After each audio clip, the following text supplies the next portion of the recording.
এভাবে বাক স্বাধীনতার দৃষ্টান্ত স্থাপন করে যাচ্ছে মানবাধিকার রক্ষায় কাজ করা দেশ মার্কিন যুক্তরাষ্ট্রের বিভিন্ন বিশ্ববিদ্যালয়ের শিক্ষার্থীরা। গেল সপ্তাহেই ফিলিস্তিনিদের প্রতি সংহতি জানিয়ে ক্যাম্পাসে অস্থায়ী ক্যাম্প গড়ে তুলেছেন নিউ ইয়র্কের কলম্বিয়া বিশ্ববিদ্যালয়ের শিক্ষার্থীরা। তাদের বিক্ষোভ দমনে পুলিশকে ব্যবস্থা নিতে বলেছে বিশ্ববিদ্যালয়ের প্রশাসন। এরপর থেকেই বিক্ষোভে অংশ নেওয়া এই শিক্ষার্থীরা গ্রেপ্তার হওয়া সহ বিভাগীয় শাস্তিমূলক ব্যবস্থার সম্মুখীন হচ্ছেন। তবে দমনপীড়ন সত্ত্বেও যুক্তরাষ্ট্র জুড়ে বিশ্ববিদ্যালয় ক্যাম্পাসে একই রকম ক্যাম্প গড়ে তুলেছেন শিক্ষার্থীরা। এই বিক্ষোভের রেশ এখন ছড়িয়ে পড়েছে বিশ্বের অন্যান্য দেশেও। বিভিন্ন ভিডিও ফুটেজে দেখা গেছে বিক্ষোভে অংশ নেওয়া শিক্ষার্থী ও শিক্ষকদের পাশাপাশি সাংবাদিকদেরও বিভিন্ন বিশ্ববিদ্যালয় ক্যাম্পাস থেকে সহিংস পন্থায় আটক করছে পুলিশ।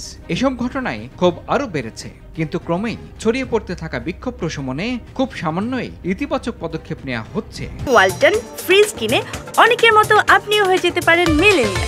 সেরা পণ্যের সেরা অফার।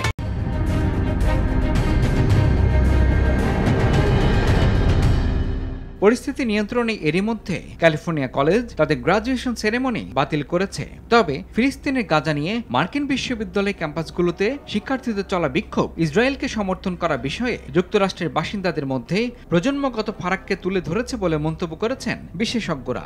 দেশজুড়ে চলমান আন্দোলন ছড়িয়ে দিয়ে তরুণ প্রজন্ম মার্কিন রাজনীতিবিদদের ও বিশ্ববিদ্যালয়ের কর্তৃপক্ষকে এ বিষয়ে চ্যালেঞ্জ জানাতে চান বলেও মনে করেন সংশ্লিষ্টরা।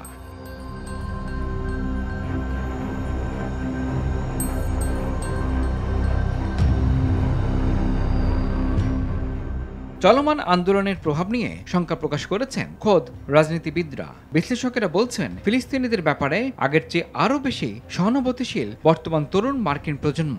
তাদের সঙ্গে আগের প্রজন্মের মানুষের মতামতের পার্থক্য জো বাইডেনের পুনরায় প্রেসিডেন্ট নির্বাচনে জয়ী হওয়ার সম্ভাবনায় ঝুঁকি তৈরি করেছে।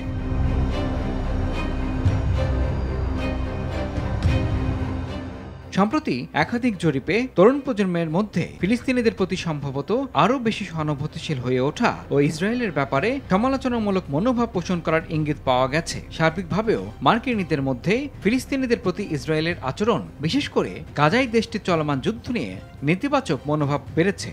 একাধিক জনমত জরিপ ইঙ্গিত দিচ্ছে, জরিপে অংশ নেওয়া মার্কিনীদের বড় অংশই গাজা উপত্যকায় স্থায়ী যুদ্ধবিরতির প্রতিষ্ঠাকে সমর্থন করেন। গেল ৭ অক্টোবর গাজায় ইসরায়েলি বাহিনী নারকীয় তাণ্ডব শুরু করার পর এ পর্যন্ত সেখানে নিহত হয়েছে ৩৪,০০০-এর বেশি ফিলিস্তিনি, তাদের বেশিরভাগই নারী ও শিশু।